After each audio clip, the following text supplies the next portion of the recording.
नमस्कार दोस्तों। आज डेली चार्ट पे जो निफ्टी में एक बार बनी है वो क्लासिक एक टेक्स्ट बुक का एग्जाम्पल है। उसको समझने से पहले आज हम थोड़ा मार्केट के ओवरऑल स्टांस के बारे में करते हैं। जो आज एक इवेंट हुआ कि टीसीएस के जो चेयरमैन हैं उन्होंने रिज़ाइन अनाउंस कर दिया। तो आप पहले इस चीज़ को समझें कि जब नरेंद्र मोदी जी का कार्यकाल स्टार्ट हुआ था 2014 में, तो आरबीआई गवर्नर ने बिना बताए रिज़ाइन दे दिया था और मीडिया पे अनाउंस कर दिया था कि मैं आरबीआई गवर्नर के पद से इस्तीफ़ा दे रहा हूँ। तो मार्केट ने उस दिन बैंक निफ्टी ने लो बनाया और उसके बाद वो कंटिन्यू ऊपर की तरफ चलता रहा।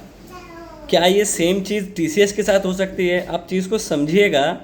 हम रहे ना रहें पर बाज़ार चलेगा, है ना। तो ये सोचना कि किसी के जाने से हाँ सेंटिमेंटली हिट पड़ सकता है कि वो जा रहे हैं, बट ये नहीं हो सकता कि किसी एक बंदे के जाने से आप मार्केट के टेक्सचर को बिगाड़ दोगे। डिपेंड ऑन कोई फंडामेंटली चेंज ना हो या वैल्यूएशन ख़राब ना हुए हो। अब आज की बात करते हैं। मार्केट हमेशा आपको अपॉर्चुनिटी देता है, लॉस आप अपनी मर्जी से करते हैं। क्यों? ओवर ट्रेडिंग की वजह से। अब आज की बात करते हैं।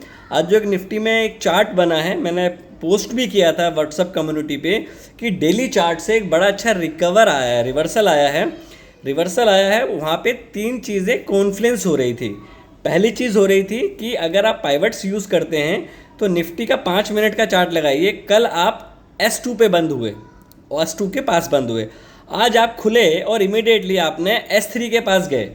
तो अगर बाज़ार प्रीवियस डे S2 पे है और नेक्स्ट डे S3 पे आता है तो मार्केट के 50 से 70% चांस होते हैं कि आपको पोस्ट 11 या 12:30 एक शार्प रिवर्सल देखने को मिलता है, जो आज हुआ। हमने पहले मॉर्निंग का ट्रेड लिया पुट की साइड, उसके बाद शाम को हमने एक कॉल का ट्रेड लिया और कॉल में ज़्यादा पैसा मिला क्योंकि वो रिवर्सल ट्रेड है। ऑप्शन बायर को रिवर्सल में ज़्यादा पैसा मिलता है अनटिल और अनलेस ट्रेंड फॉलो करने में। तो हमेशा इस चीज़ का ध्यान रखें। और कल का वीडियो देखिए और आज का वीडियो देखेंगे तो दोनों में सिमिलैरिटीज़ है कि आज भी निफ्टी वहीं पे खुला जहाँ पे कल क्लोज हुआ था और कंसोलिडेशन था और इमीडिएटली बाजार गिर गया। बट आज के और कल के में एक छोटा सा फर्क है कि कल बाजार जब बड़ी बार से खुला तो छोटी सी कंसोलिडेशन बॉटम पे बनाई। आज बाजार ने उस बॉटम पे कंसोलिडेशन नहीं किया, उसने पहली बार का लो ना तोड़ के रिवर्सल किया और 20 से रिवर्सल हुआ। तो वो और एक बेस्ट अच्छा पैटर्न होता है कल के दिन से ही बेटर। तो जब वो S2 पे आया तो मैं अपना प्रॉफिट बुक कर लिया। अब कल के लिए अगर हम बात करते हैं, आज जो निफ्टी में एक रेंज बनी है वो ऑलमोस्ट 200 पॉइंट की है। तो जब तक आपका 24,260 या 70 नहीं टूटता है तो आपको शॉर्ट ट्रेड नहीं लेना है। क्यों? क्योंकि एक तरीके से ये एक हैमर बना है। अगर डाउन साइड में हैमर बनता है तो एक रिवर्सल का साइन होता है। बट अभी ये बोलना बड़ा जल्दी है कि क्या ये रिवर्सल हुआ है। क्यों? क्योंकि आप 23,600 से 24,600 हो गया। आपने 1000 पॉइंट की एक जर्नी करी नीचे से ऊपर तक की। आज आपने ऑलमोस्ट 23% रिट्रेसमेंट की जो लैंग्वेज होती है, आपने उसका 1/3 रिट्रेस करा आज। तो रिट्रेस के बाद वहाँ से एक पुल बैक रैली आई और अब मिड ऑफ द रेंज में बंद हो गए। अब बेस्ट ट्रेड जो बनेगा कल के लिए वो बनेगा कि अगर निफ्टी 24,320 से 280 की रेंज में खुले, वहाँ हमें बाय की तरफ देखना चाहिए। और अगर 24,500 के पास जाता है, 24,470, 525 के आसपास जाता है, तो वहाँ पे हमें इनिशियली प्रॉफिट बुकिंग के लिए देखना चाहिए। अब देखिए, ये उस कंडीशन में है जब बाज़ार हमें हमारे ट्रेडिंग प्लान को रिस्पेक्ट के अकॉर्डिंग खुलता है। बाज़ार हमारे अकॉर्डिंग नहीं खुलता क्योंकि बाज़ार का काम ही हमें सरप्राइज़ करना है। तो बेटर ये रहेगा कि पहले तो हम ये देखें कि बाज़ार कल ओपन कहाँ हो रहा है। अगर कल निफ्टी ओपन होता है कल के डे के आज के डे के हाई के ऊपर, तो हम वेट करेंगे कि बाज़ार फॉलो थ्रू देता है कि नहीं देता है। क्यों? क्योंकि आज कुछ हो सकता है लोग पोजीशन कैरी करके ले गए हों। तो बेटर कंडीशन क्या हो सकती है कि आप स्टिल एक रेंज के अंदर हैं, तो रेंज में आपको रिवर्सल ही खेलने ज़्यादा बेटर रहते हैं मेरे हिसाब से। अगर बाज़ार ऊपर भी खुलता है तो वो पहले हो सकता है कि वो थोड़ा नीचे की तरफ आए। अगर वो एक बियॉन्ड द लिमिट खुल जाता है, मतलब वो 200 के ऊपर ही खुल जाता है, मतलब स्पॉट में वो 24,450 के ऊपर खुलता है, तो उसमें 50 पॉइंट की एक तेज मोमेंटम आपको ऊपर की तरफ मिल सकता है। फिर वो हमें देखना पड़ेगा कि वो 24,520 या 25 पे क्या प्राइस एक्शन रिएक्ट करता है ना। मेरे हिसाब से टीसीएस का ये एक 1 और 2 डेज का गेम है, उसके बाद उसमें बैक टू द नॉर्मल आ जाएगा और वो ऊपर नीचे की से ऊपर की जर्नी दोबारा शुरुआत करेगा।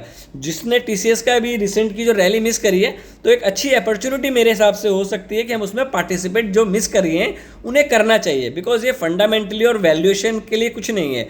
एक बंदा है, उस बंदे ने बोला कि मैं रिज़ाइन दे रहा हूँ, दैट इज़ ऑल। ठीक है, हो सकता है एक नीज़ेक रिएक्शन आपको बाज़ार में देखा, ये पार्ट ऑफ द गेम है, बाज़ार में ये चीज़ें होती हैं और आगे भी होती रहेंगी। इस वजह से शेयर जो है वो थोड़ी देर के लिए डाउन साइड आ सकता है, बट इवेंचुअली वो ऊपर की तरफ जाता है। आप देखें आज निफ्टी 50 में ऑलमोस्ट 46 शेयर डाउन थे और 4 शेयर पॉजिटिव थे। एंड ऑफ द डे अगर आप चार्ट्स को देखें तो निफ्टी के ऑलमोस्ट 20 शेयर पॉजिटिव की तरफ आ गए और 30 शेयर नेगेटिव हो गए।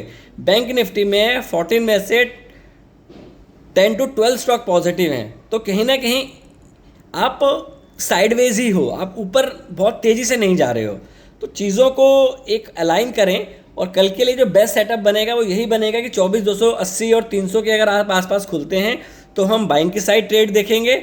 अगर आप एक बियॉन्ड द ऊपर खुल जाते हो, 24,500 के आसपास या 24,450 खुलते हो, तो हम वेट करेंगे बाजार में या तो वो रिट्रेसमेंट आए, आज के लो तक आए या क्लोज तक आए, वहाँ पे हम देखेंगे कि हमें ट्रेड क्या इनिशिएट करना है। बट आज की जो बार है, अगर एक टेक्स्ट बुक एग्जांपल मैंने क्यों बोला था स्टार्टिंग में, वो इसलिए बोला था कि अगर आज का हाई पे निफ्टी कल क्लोज कर देता है, अगर निफ्टी आज के हाई के ऊपर क्लोज कर देता है तो एक ये टेक्स्ट बुक का एक हैमर का एग्जाम्पल बन जाएगा जो कि ट्रेंड रिवर्सल होता है। बट ये बोलना जल्दी है क्योंकि आप एक रेंज के बीच में खुल रहे हो। ठीक है, मेरे हिसाब से मैंने आपको बेसिक काफ़ी चीज़ें एक्सप्लेन करने की कोशिश करी है आज के में। जो चीज़ें हुई हैं, जो भी चंद्रशेखर जी ने आज रिज़ाइन किया है टीसीएस के चेयरमैन ने, वो ठीक है, पार्ट ऑफ द गेम है, ऐसा फ्यूचर मार्केट में होता है। मेरे हिसाब से बायस साइडवेज ही रखें, ज़्यादा नेगेटिव होने की भी ज़रूरत नहीं है और ज़्यादा पॉजिटिव होने की भी ज़रूरत नहीं है। कारण इसका ये है कि इस टाइम बाज़ार में हर किसी के दिमाग में खाली एक ही बात चल रही है कि डील एक्सटेंड हो गई है।